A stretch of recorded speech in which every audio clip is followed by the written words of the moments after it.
When a structural load exceeds the bearing capacity of the soil beneath it, the result is catastrophic. This completely overturned apartment building collapsed because the engineering properties of the earth were miscalculated, even though the structural concrete remained intact. Civil engineers cannot design foundations based on visual guesswork. Examining a handful of dirt on site and estimating its strength leaves a critical gap in the mathematics of structural stability. To safely support heavy infrastructure, like the massive concrete spans of a dam, engineers must have an exact mathematical prediction of the soil's load-bearing capacity and its potential for long-term settlement over decades. Geotechnical investigation bridges this gap. It is the required first step, executing a series of controlled physical extractions before a single cubic yard of concrete is poured into the ground. To interpret these soil samples, engineers require a deterministic language. They need a system that translates chaotic, irregular geology into strict mathematical categories, allowing for safe and standardized structural design. In India, that definitive system is the Indian Standard Soil Classification System, or IS 1498. The IS 1498 code deliberately ignores the chemical makeup or geological history of the soil. Instead, it classifies every sample based entirely on two unknowable physical parameters: particle size and plasticity. This diagram shows how IS 1498 operates. It functions as a strict logical decision tree. By running a soil sample through these branches, engineers systematically eliminate ambiguity step by step. Every raw sample tested in a geotechnical lab is filtered through this specific flowchart. The final output is always a standardized two-letter engineering symbol that communicates exactly how that soil will behave under stress. Mastering the exact logic of this flowchart is mandatory for executing professional foundation design and provides the systematic rigor required for complex problems in civil engineering exams. The algorithm begins here, inside the testing laboratory. We take the raw soil sample and begin the process of mechanical separation. This separation is achieved through sieve analysis. The soil is vibrated through a vertical stack of wire meshes, with each mesh having progressively smaller openings. As the sample travels down, larger rocks are trapped at the top, while smaller grains filter to the microscopic layers below. The most critical physical threshold in the entire IS 1498 standard is the 75-micron sieve. A single micron is 1/1,000,000th of a meter. Look at the primary split. If more than 50% of the sample is retained above the 75-micron mesh, it enters the coarse-grained branch on the left. Conversely, if over 50% passes through, it falls into the fine-grained branch on the right. This physical sieve dictates the future of the analysis. Coarse and fine soils are governed by completely different mathematical rules moving forward. Let's track a sample down the coarse-grained branch. Once we know the soil is coarse, we encounter a secondary split at the 4.75 millimeter sieve.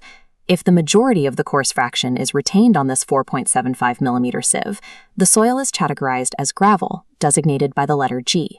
If the majority passes through the 4.75 millimeter sieve, it is categorized as sand, designated by the letter S. Simply knowing a soil is gravel or sand is insufficient for design.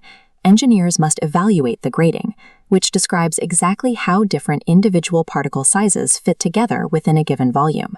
In a well-graded soil, a wide variety of particle sizes exist. Smaller particles fill the microscopic gaps between larger rocks, creating a dense, interlocked matrix.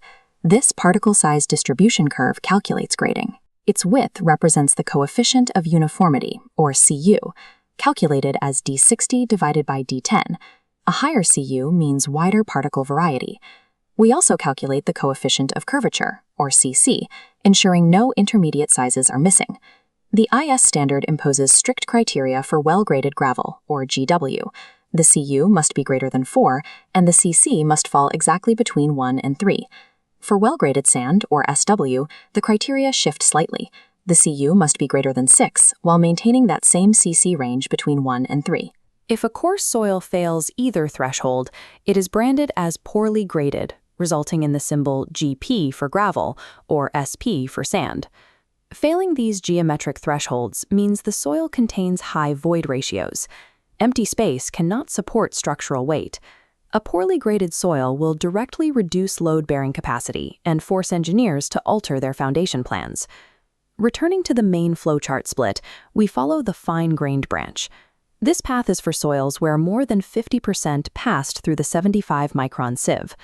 For fine silts and clays, mechanical sieves are useless. Gravity cannot separate them efficiently.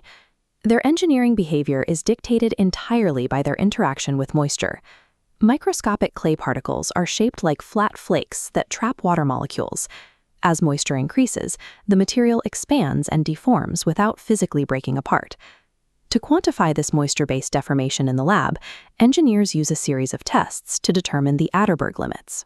The liquid limit, or LL, is the moisture content at which the soil loses shear strength and flows like a liquid. The plastic limit, or PL, is the lower boundary where the soil begins to crumble when rolled into a thread. Subtracting the plastic limit from the liquid limit gives us the plasticity index, or PI. This number represents the exact range of moisture content where the soil behaves plastically. This chart is the plasticity chart, categorizing all fine-grained soils with liquid limit on the x-axis and plasticity index on the y-axis. The chart is bisected by the A line, defined by the equation Pi equals 0.73 times LL minus 20. Any laboratory coordinate plotting above this A line is mathematically classified as clay, designated by C. Conversely, any coordinate below the A line is classified as silt, given the letter M, or an organic soil, given the letter O. The x-axis is further divided by two strict vertical boundaries placed at liquid limits of 35% and 50%. These split the chart into three zones of compressibility: low compressibility, intermediate, and high. If we test a sample and it plots here, above the A line with a liquid limit greater than 50, the algorithm locks in its final symbol, CH, representing clay of high compressibility.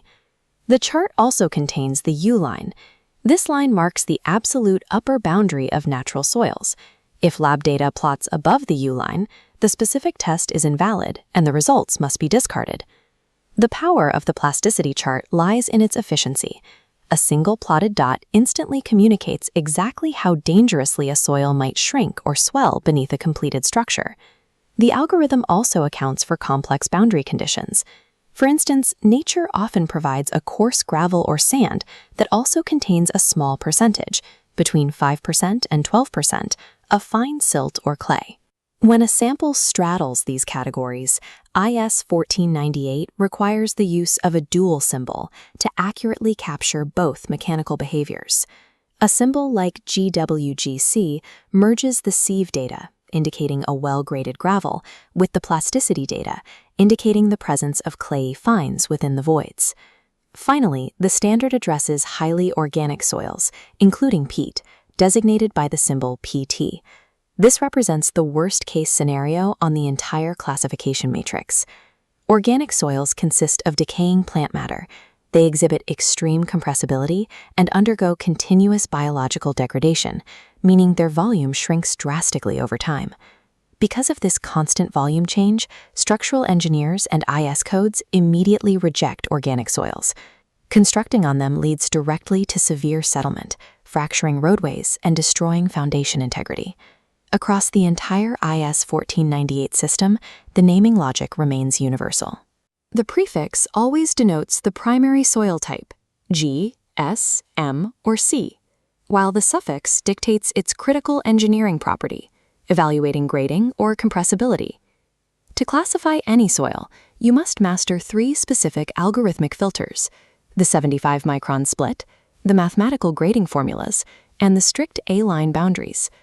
Ultimately, the IS 1498 standard functions as a mechanical filtering algorithm. By stripping away visual guesswork, it transforms chaotic earth into the precise mathematical constants required for safe, predictable structural engineering.